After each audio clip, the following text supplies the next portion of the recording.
बुजुर्ग, नौजवान साथियों, अजीज बच्चों, पर्दा नशी मेरी माँ का, आइए चंद अशआर पहले मैं आप सबकी खिदमत में हाजिर करता हूँ। समाते हैं।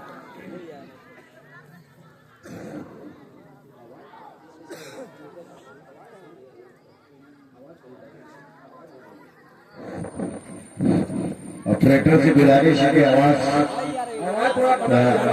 इनको कम करो और लिरिक्स को बढ़ाओ। पाक ईमान की दौलत जहां में, पाक ईमान की दौलत जहां में, अपने रबू से तू डरता नहीं है। पाक ईमान की दौलत जहां में, अपने रबू से तू डरता नहीं है। पाक ईमान की दौलत जहां में, अपने रबू से तू डरता नहीं है। सारे अक़साम खाने खाकर, सारे अक़साम खाने खाकर, शुक्र रबू का तू करता नहीं है। सारे अक़साम खाने खाकर, शुक्र रबू का तू करता नहीं है।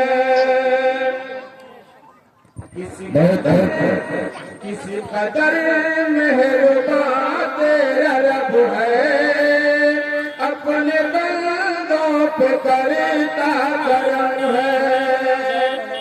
किसी कदर मेहरबान तेरा रब है, अपने बंदों पे करता करम है। उसको सजदा करे ना करे तू, उसको सजदा करे ना करे तू, बंद रोजी वो करता नहीं है। पाक ईमान की दौलत जहां में, अपने रबों से डरता नहीं है।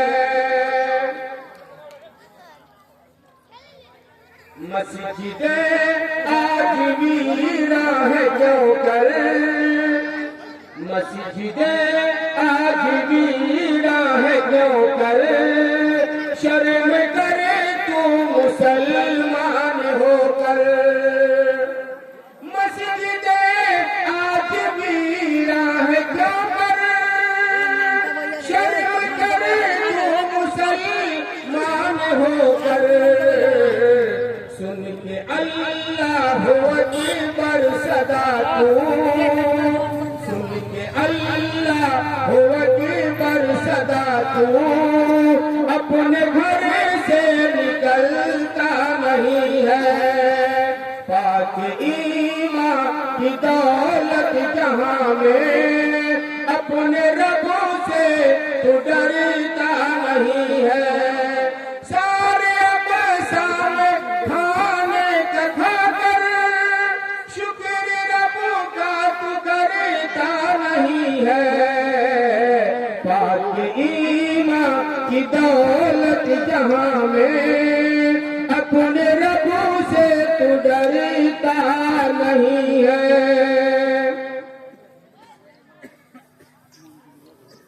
मोहतरम सामाईन व सामियात, मेरी माँ और बहन, मैं इस लायक नहीं था कि आज इस प्रोग्राम में शिरकत करता, लेकिन आप सबों की मोहब्बत, लठियाई के नौजवानों बुजुर्गों की मोहब्बत और हमारे मौलाना मुजीबुर रहमान साहब के इसरार पर मुझे आना पड़ा। मेरी तबीयत नासाज है मेरे दोस्तों। बैकैफ अल्लाह ने जो कुछ मुझे तौफीक दिया है, मैं आपके सामने कुछ बातें रखना चाहता हूँ, इस उम्मीद के साथ कि आप हजरात इसको गौर से सुनेंगे और अपने दिल में जगह देंगे। मेरी माँ और बहनें भी बाएं तरफ बैठी हुई हैं, यानी हमसे बाएं हैं, आप जलसे से दाएं तरफ हैं। उनके लिए भी मैं खिताब करूंगा। सबों के लिए आम बात, मैं एक अनोखी बात आपके सामने बयान करने जा रहा हूँ। आप जो लोग खड़े हैं, मैं उनसे गुजारिश करूंगा कि आप लोग पिंडाल में आकर बैठ जाएं और कुछ बातें हमारी जो हो रही हैं चंद लम्हा के लिए आप लोग बगौर सुना करें। मैंने कुरान अजीम की एक आयत पढ़ी है, या बनी आदम क़द अंज़लना अलैकुम लिबासन युवारी सौआतिकुम वरीशा व लिबासुत तक़वा ज़ालिका खैर। शायर कहते हैं,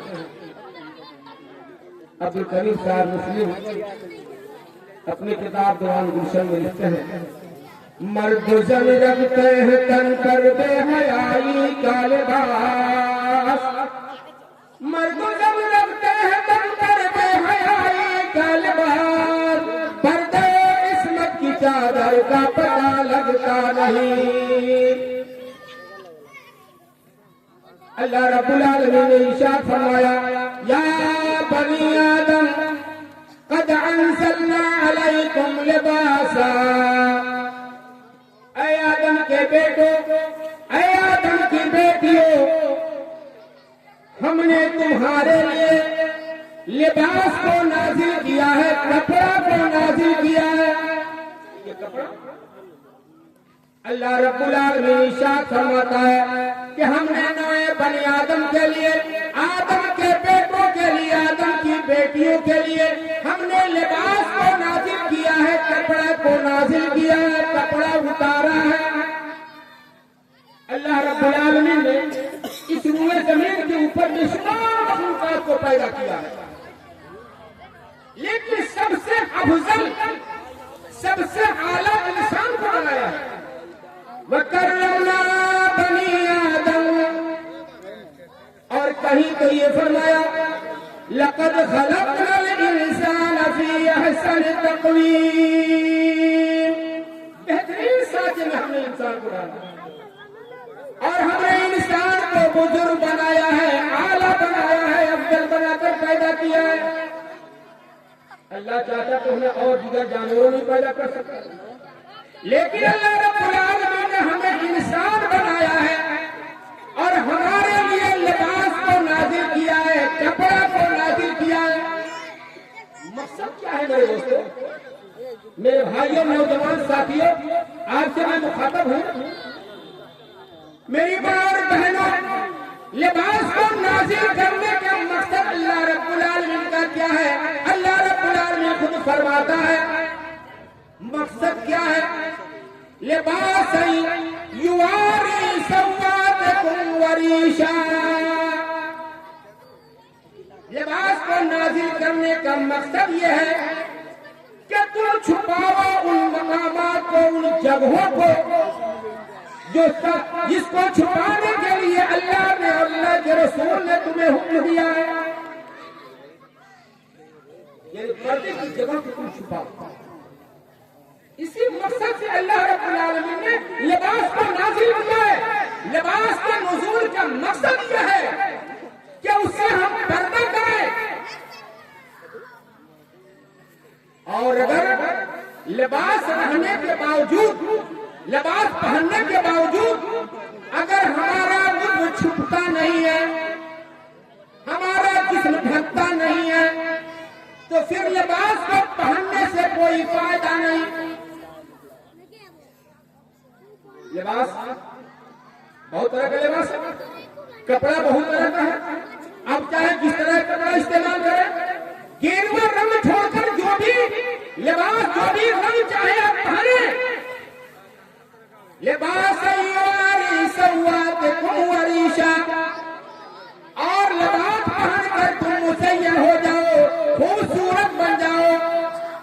लिबास पहनने का एक मकसद ये कि हमारा जिस्म ढक जाए, और दूसरा मकसद ये है कि हम खूबसूरत हो जाए। लिबास पहनने के बाद आदमी खूबसूरत होता है, जिसको जो च्वाइस हो, जो पसंद हो, उस तरह का इंसान लिबास पहनता है। रंग बिरंग के कपड़े हैं, उसको इंसान पहनता है, अल्लाह कहता है कि तुम खूबसूरत बन जाओ। लेकिन तुम्हारा जिस्म ढकना चाहिए, छुपना चाहिए। अब छुपाने की जगह कौन है? मर्दों के लिए क्या है और औरतों के लिए क्या है? मर्दों के लिए नाभ से लेकर घुटने तक ये छुपाने की जगह है। इसका छुपाना हमारे लिए बेहद जरूरी है। ये औरत में दाखिल है, और हमारा लिबास ढीला ढाला होना चाहिए। अंदाजा लगाइए, लिबास ऐसा है, लिबास ढीला ढाला जिससे आपका उज्व छुप जाए, ढक जाए, जाहिर ना हो। मेरे दोस्तों, दौरे हाजिर के लिबास से इस कुरान के आयत का मुआवजा कीजिए। कैसा कैसा लिबास चला है, किस तरह के लिबास है मर्दों का और औरतों का, तो पूछिए मत। मेरी माँ और बहनों का लिबास का क्या पूछना, वो तो मोबाइल में देख लेते हैं कि फला हीरोइन ने, फला नाचने वाली ने, फला गाने वालियों ने फला तरह का लिबास पहना है। इस बार ईद में वही लिबास हमको चाहिए। युवारी सौआतकुम वरीशा। आज मर्दों को देखा जाता है वो कछिया पहन लेते हैं और चौराहों पे बैठकर गुस्ल करते हैं, पाइप के नीचे बैठकर गुस्ल करते हैं, या काम काज करते हैं, कछिया पहन लेते हैं जिससे उनका जिस्म बिल्कुल खुला हुआ न रहा। या इस तरह का लिबास और पैंट पहनते हैं जिनसे पहनने के बावजूद उनके जिस्म का हर हिस्सा नजर आता है। आज पैंट चला है, कटा पैंट, कई जगह उसमें सुराख किया हुआ है, और कंपनी ये पैंट बना बना बेच रही है, और मुसलमानों के नौजवान बच्चे उसको खरीद करके बेचकर करते हैं और कहते हैं कि हम बहुत खूबसूरत हैं। मेरे नौजवान साथियों, मेरे अजीज बच्चों, वो लिबास जिसको शरीयत ने तुम्हारे लिए मना किया है, सख्ती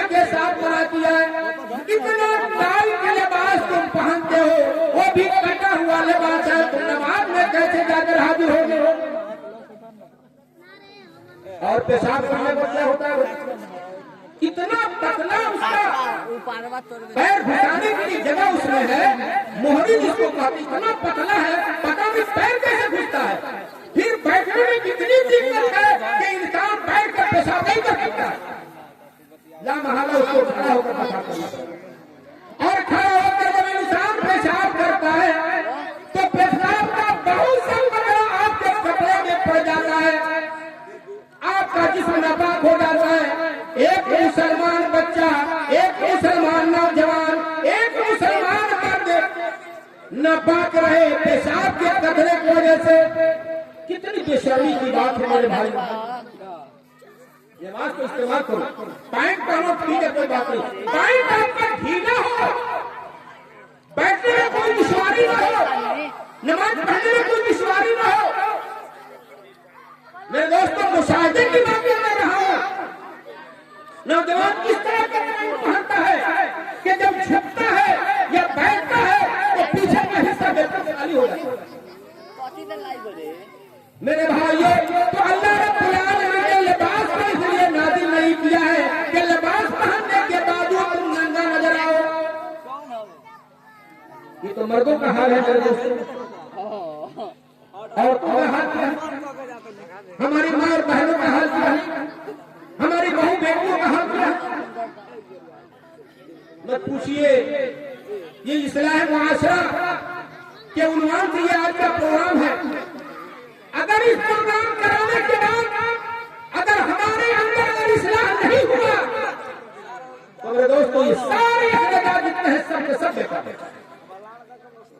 ये औरतें, आपकी घर की औरतें, हमारे घर की औरतें, उलमाए कराम की घर की औरतें अगर सुधर जाएंगी सारा समाज सुधर जाएगा। घर का बागबान औरतों के हाथ में होता है। शौहर उसका मालिक, खरीदारी करने वाला है, लेकिन घर को कंट्रोल करने वाली असल औरत होती है। इसलिए औरत को पढ़ाना, बच्चियों को पढ़ाना, दीनी तालीम दिलाना, इस्लामी तालीम दिलाना निहायत ही जरूरी है। मेरी माँ और बहनों, आज से 1400 साल पहले की तारीख में लगा लो, तुम्हारा क्या मकाम था? तुमको तो तुमसे छुआछूत किया जाता था। हमला औरतों का पेट चाक करके उनके बच्चे को निकाल करके मजाक उड़ाया जाता था। जुआ खेलने वाले अपनी औरतों को बाजी में हार जाते थे। और इससे बढ़कर के अगर किसी घर में लड़की पैदा हो जाती तो उसे उसका बाप, बेदर्द बाप, उसको जिंदा जमीन में गाड़ देता था। जी, जिंदा जमीन में गाड़ देता था उसका बाप।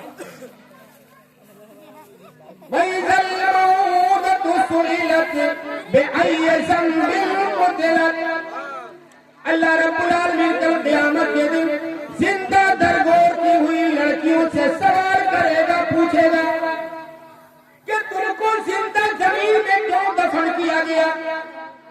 ये हक हमारी माँ बहन, लेकिन इस्लाम ने आकर के औरतों का हक दिलाया कि औरतों को जीने का हक है। अगर औरतें नहीं रहेंगी तो पूरा दुनिया सुन हो जाएगा, ये नस्लें बढ़ नहीं पाएंगी। शोहर के जायदाद में हिस्सा कायम किया, बाप के जायदाद में हिस्सा कायम किया, ये इस्लाम ने हमको ये मकाम दिया और इस्लाम से हमको शुरू नजर आ रही है। अल्लाह का करम है, इनायत है बेटियां, अल्लाह का करम है, इनायत है बेटियां, कुरान कह रहा है कि रहमत है बेटियां, इन्हीं के दम से नूर है हर एक मकान में, इन्हीं के दम से नूर है हर एक मकान में, बेटी नहीं तो कुछ भी नहीं इस जहान में, बेटी नहीं तो कुछ भी नहीं इस जान में। इंसानियत की पहली जरूरत है बेटियां। कुरान कह रहा है कि रहमत है बेटियां। आज से 1400 साल पहले की तारीख जो थी, आज वही दौर लौट कर आ चुका है। बेटियों से नफरत की जा रही है। पहले पैदा होने के बाद कब्र खोद करके अपनी बेटी को जिंदा दफन करते थे। आज का इंसान ये पता लगा करके कि मां के पेट में एक बच्चे जन्म परवरिश पा रही है, उसको दवाओं के जरिए से मां के पेट में मार देता है। खंजर उतार देते हो तुम मां के पेट में। खंजर उतार देते हो तुम मां के पेट में। बेटी को मार देते हो तुम मां के पेट में। तुम ये समझ रहे हो मुसीबत है बेटियां। कुरान कह रहा है कि रहमत है बेटियां। अल्लाह के नबी ने फरमाया कि जिसके घर में 3 बेटियां पैदा हो और तीनों को सही ढंग से इस्लामी उसूल के मुताबिक परवरिश की हो, कुरान और हदीस की तालीम दिलाया हो और नेक सीरत लड़के से उसकी शादी कर दी हो, तो इंसान जन्नत में दाखिल होगा। ये खुशखबरी है। और आज लड़कियों से नफरत की जा रही है। औरतों को अपने मकाम को समझो। अल्लाह रब्बुल आलमीन ने फरमाया युवारी सवातकुम वरीशा। अल्लाह रब्बुल आलमीन ने कपड़े को नाज़िल किया इस मकसद से कि तुम अपने छुपाने की जगह को तुम छुपा रखो। आज हमारे माँ बहनों का लिबास कैसा है? हमारी माँ बहनें इस तरह का लिबास पहन करके बाजारों में घूमती है, चौराहों पे जाती है, शादियों में शिरकत करती है, जिसको देखने के बाद जिस्म का पूरा हुलिया नजर आता है, जिस्म का हर फिगर आपके आंखों के सामने झलक जाता है। ये समाज हमारा कहां चला गया? हम अपनी आंखों से अपने बच्चों को देख रहे हैं, अपनी बहुओं को देख रहे हैं। हमारी औरतें बेशर्मी के लिबासों को इस्तेमाल करके अपनी नुमाइश को जाहिर करती। आज अगर किसी प्रोग्राम में जाना होता है मेरी मां बहनों को, तो अच्छे अच्छे लिबास, गैर शरई लिबास को इस्तेमाल करके जाती है। जबकि कितने भी बड़ों श्रृंगार आपको करना है, अगर आप अपने शौहर के लिए करती है तो कोई मुजाहिर नहीं। लेकिन आज मेरी मां और बहनें, अगर किसी शादी में जाना है, अगर आपको बेटियां हॉस्पिटल में जाना है या एक दो गाने की नमाज के लिए जाना है, तो न जाने कि किस तरह के लिबास को इस्तेमाल करते हैं, जो गैरों के लिए, गैरों को दिखाने के लिए, गैरों के सामने जाहिर करने के लिए इस तरह की लिबास तैयार करती है।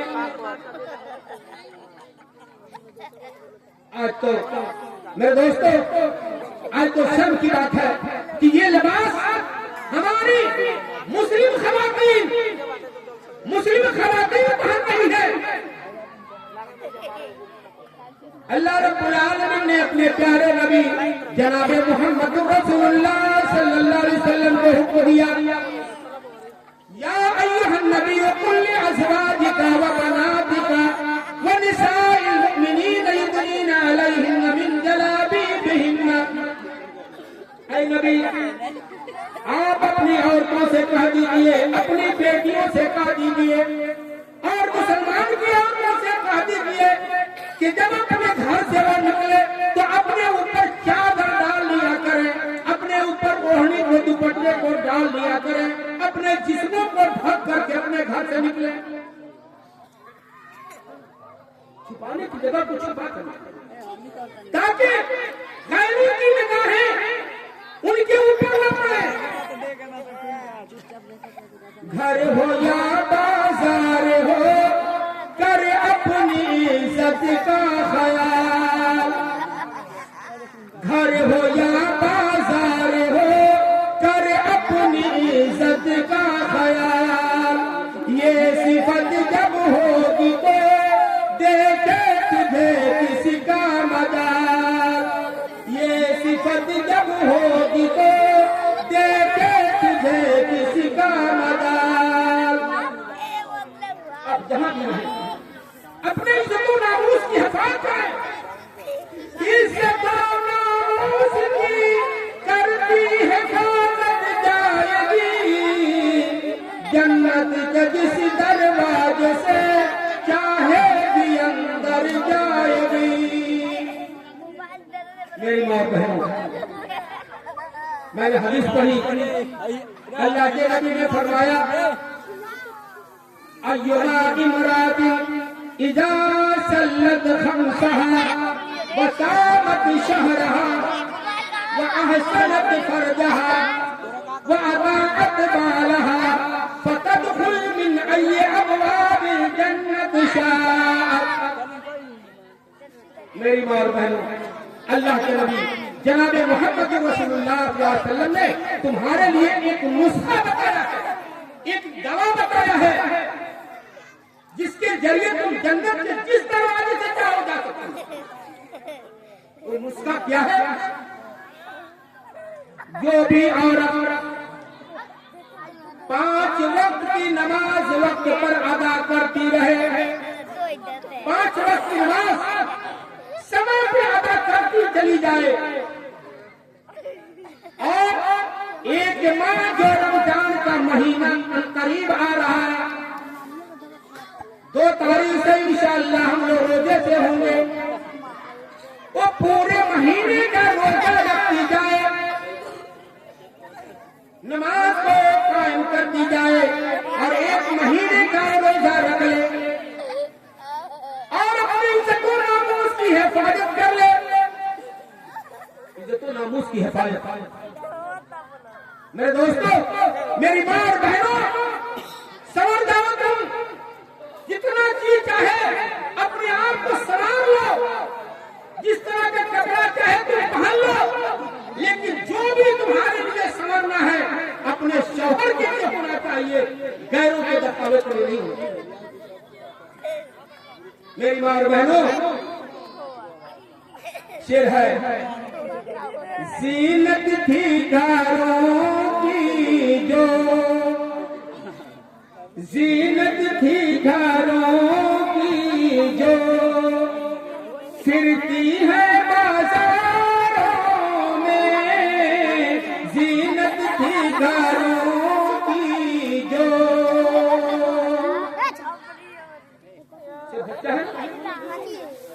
ज़ीनत थी घरों की जो, फिरती है बाजारों में, फिरती है बाजारों में। एक दो नजर में नहीं, एक दो नजर में नहीं, रहती है हजारों में। ज़ीनत थी घरों की जो, पहला मतलब, पहला मकसद, बाद औरतें बाजारों में घूमती। हमारी माँ बहनें, हमारी औरतें, मुसलमानों की ख़वातीन बाजारों में घूमती हैं। मेरी माँ और बहनें, अपने इज्जत नामूस की हिफाजत करो। तीसरी चीज, पहली चीज, तुम नमाज को कायम करो। नमाज में औरतें बहुत पीछे हैं। मेरे दोस्तों, मर्दों का कसूर भी बहुत ज्यादा है। मर्दों का कसूर, औरतों को जाहिल बनाने में मर्दों का बहुत बड़ा कसूर है।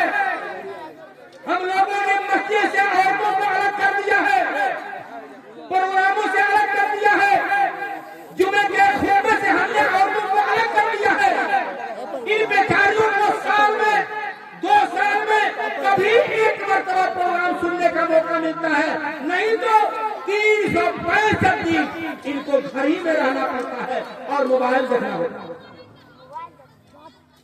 जी हम लोगों ने दीनी प्रोग्रामों से, दीनी मकामात से हम लोगों ने औरतों को अलग कर दिया है। रसूल के जमाने में 5 वक्ता औरतें मस्जिद में आया करती थी। रसूल सल्लल्लाहु का जब दर्स होता था तो औरतें उसमें हाजिर होती थी। फजर के नमाज में जो गलत में नमाज अदा की जाती है, तारीखी में की जाती है, उस वक्त औरतें अपने घरों से चल करके मस्जिद में आया करती थी। औरतें हमारे साथ दोगाने की नमाज अदा करने के लिए, ईद और बकरा ईद की नमाज अदा करने के लिए ईदगाह में जाया करती थी। जी एक औरत ने सवाल कर दिया अल्लाह के नबी से कि अल्लाह के नबी, हम में से बहुत ऐसी औरतें हैं जिनके पास चादर नहीं है, जिल्बाब नहीं है, निकाब नहीं है, वो क्या करे? अल्लाह के नबी ने कहा कि अपने सहेली के चादर में ढक करके ईदगाह चला। बाद औरतों ने कहा, ए अल्लाह के नबी, हम में से बहुत सी औरतें नफास की हालत में है, बहुत सी औरतें हैज की हालत में है। अल्लाह के नबी ने कहा कि वो भी चले ईदगाह, वो भी चले और नमाज से वो अलग रहे, हमारे साथ मुसलमानों के साथ दुआओं में वो शरीक हो जाए। लेकिन आज हम तो ईदगाह में नमाज पढ़ते हैं और औरतों को घर में फ्री करते हैं। मेरे दोस्तों, औरतों को प्रोग्रामों से जोड़ा जाए, मस्जिद में उस तरह का इंतजाम किया जाए, उनके अंदर भी दावत तबलीग की बहुत जरूरत है।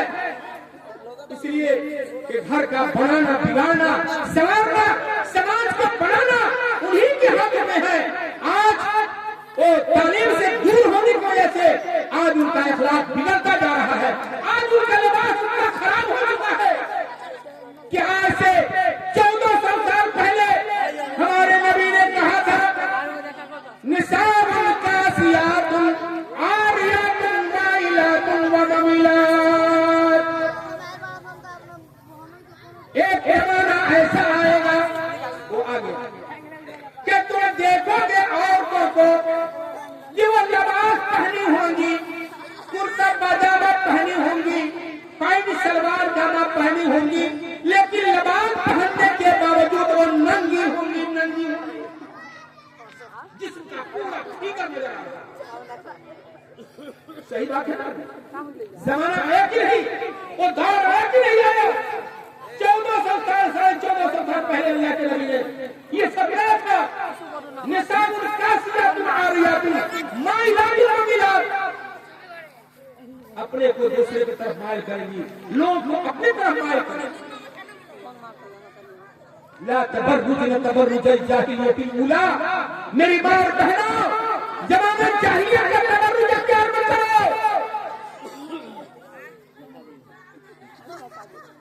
गहने पहन करके, जेवर पहन करके, बड़ा श्रृंगार करके और चमक चमक करके अपने जेवरों को बजाते हुए मर्दों के बीच से रास्ते से न चलो।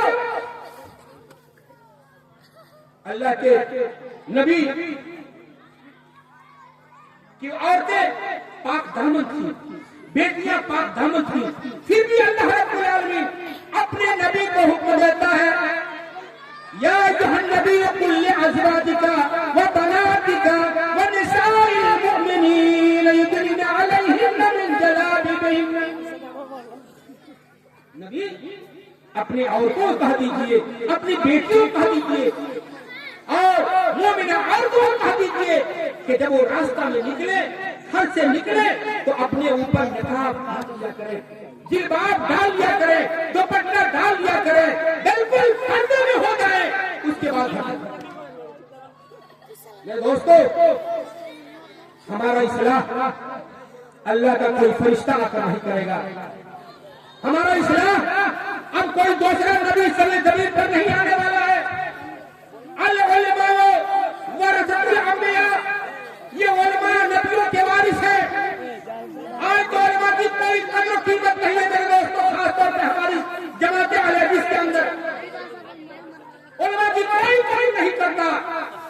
जबकि अल्लाह के नबी ने कहा कि ये हमारे वारिस हैं। नबी की दूसरी शक्ल है ये जो दाऊद का लिए काम कर रहे हैं। मेरे दोस्तों, अपने अंदर हम सुधार लाए। अल्लाह रब्बुल आलमीन ने लिबास को हमारे लिए नाज़िल किया है ताकि हम छुपाने की जगहों को बिल्कुल महफूज रखें। ढीला ढाला कपड़ा पहने। मर्दों को हुक्म है कि ढीला ढाला कपड़ा पहने और औरतों का तो औरत पूरे सर से लेकर पैर तक छुपाने की जगह है, पूरा जिस्म छुपाने की जगह है। लेकिन आज न जाने के कैसा कैसा लिबास चला हुआ है मेरे दोस्तों कि कपड़ा पहनने के बाद मकसद खौफ है। कपड़ा पहनने का मकसद खत्म हो चुका है। पूरा जिस्म का फिगर सामने। अल्लाह महफूज रखे हम सबको, हमारी मां बहनों को समझ के समझो। मेरी मां बहनों, समझ के समझो। समझना भी एक समझ है और समझ के जो न समझे मेरी समझ में वो ना समझ। इन्ना अलैकुम लहाफ़िज़ीन किरामन कातिबीन। वीडियो बन रहा है हमारा, फिगर बन रहा है मेरे मार फिगर। दोनों कंधों पे बैठे हुए फरिश्ते हमारा फिगर तैयार कर रहे हैं। जिस तरह से ये फिगर तैयार हो रहा है, कल क़यामत के दिन सब पता चल जाएगा। जिस तरह का हम लिबास इख्तियार करते थे, जिस तरह का दुनिया में हम काम करते थे, अल्लाह की शुक्रगुजारी करते थे, अल्लाह की नाफरमानियां करते थे, हम सजदे करते थे, या ये कि हम जा करके रातों रात जा करके हम किसी के सामान को चुराते थे, क्या करते थे, वो सारी चीजें हमारी सामने कल आ जाएंगी और पूरी वीडियो अल्लाह रब्बुल आलमीन ने चला। अब तो ये मसला आसान हो गया। दौर हाजिर में साइंस तरक्की किया और ये सब मसला हल हो गया। साइंस से इस्लाम को बहुत फायदा पहुंचा है। आपको समझने की सहूलत हो गई है। कैसे तरीके से अल्लाह रब्बुल आलमीन हमारा पूरा वीडियो बना रहा है और समझिए कल क़यामत के दिन इंसान इनकार करेगा, अल्लाह रब्बुल आलमीन वही वीडियो हमारे सामने। तो मेरे दोस्तों, हमें सुधरने की जरूरत है, इस्लाह की जरूरत है। माशरा हमारा तभी जा करके सही तरीके से इस दुनिया में हम माशरा हमारा सुधर पाएगा। जब तक हम नहीं सुधरेंगे, माशरा क्या है, हमारा रहन सहन, चाल चलन, उठना बैठना, खाना पीना सब सुन्नत के तरीके में हो जाए, हदीस के तरीके में हो जाए, कुरान के तरीके में हो जाए, यही तो बेहतर माशरा है। अब आखिर में मैं अल्लाह रब्बुल आलमीन से दुआ करता हूँ कि अल्लाह रब्बुल आलमीन हम तमाम लोगों को सुनने से ज्यादा अमल करने की तौफीक अता फरमाए और अल्लाह आलमीन हमें अच्छा लिबास और शरीयत के मुताबिक लिबास इस्तेमाल करने की तौफीक अता फरमाए। जब तक दुनिया में रखे, ईमान पर रखे और जो खात्मा फरमाए तो खात्मा भी खैर अता फरमाए। वाखिर दावाना अल्हम्दुलिल्लाहि रब्बिल आलमीन। अस्सलामु अलैकुम व रहमतुल्लाहि व बरकातुहू। जज़ाकुमुल्लाह खैरन जज़ा। ये थे हमारे भाई